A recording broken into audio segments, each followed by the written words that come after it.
just as likely to start talking about bears as he was to ponder time travel. He took a sip of beer, the amber liquid disappearing down his throat as he swiped at the foam clinging to his upper lip. It didn't take long for his mind to go back on airplane mode.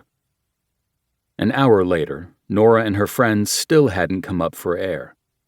He'd passed the time packing down battered fish with thick-cut golden brown chips, mushy peas, and a giant bowl of sticky toffee pudding while sending furtive texts to teammates. Thousands of miles away, it was game day.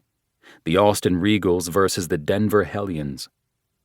And he wasn't playing. Again. He should be eating his lucky pre-game meal, buttered bow-tie pasta and a Coke, while wearing his superstitious boxers, the ones with cartoon axolotls.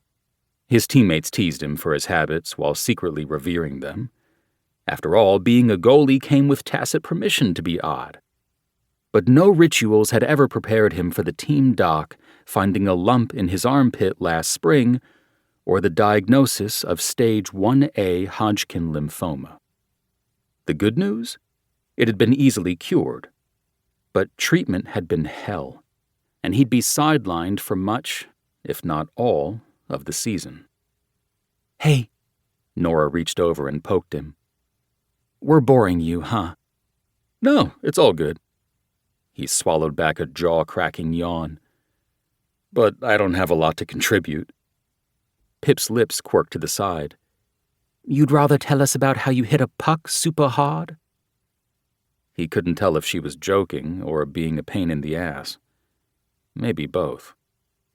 "Actually, my job is to stop them." "Come on, guys," Nora pleaded, flashing a peace sign. "I'm positive there's some conversational sweet spot on the Venn diagram here." Tuck shared a brief glance with Pip, and they both silently agreed to let their differences be like the one sock that always disappears in the laundry, mysterious and unresolved.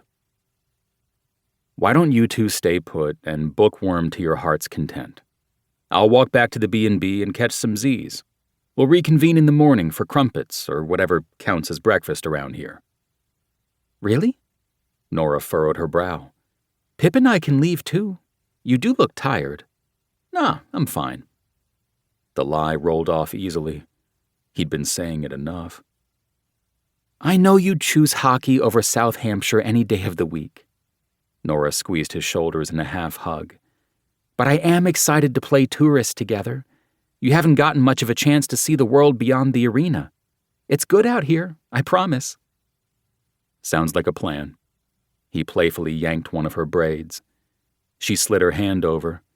It took him a second to realize she was passing him her car keys. "No."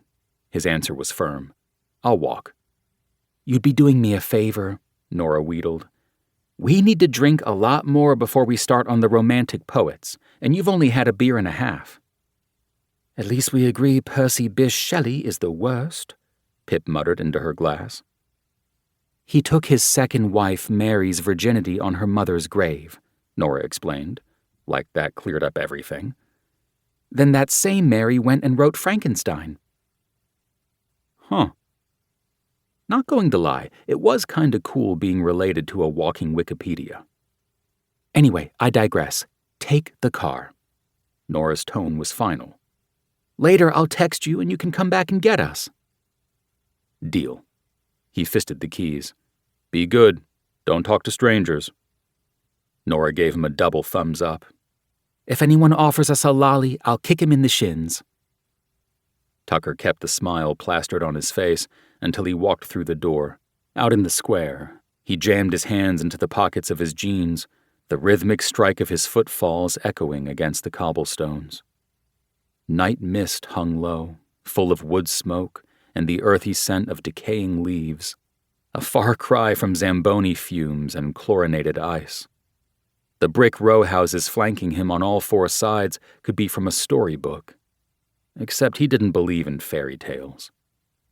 Only the hard truth scraping against the back of his mind. Shouldn't be here. Shouldn't be here. He made his way over to Nora's Mini Cooper.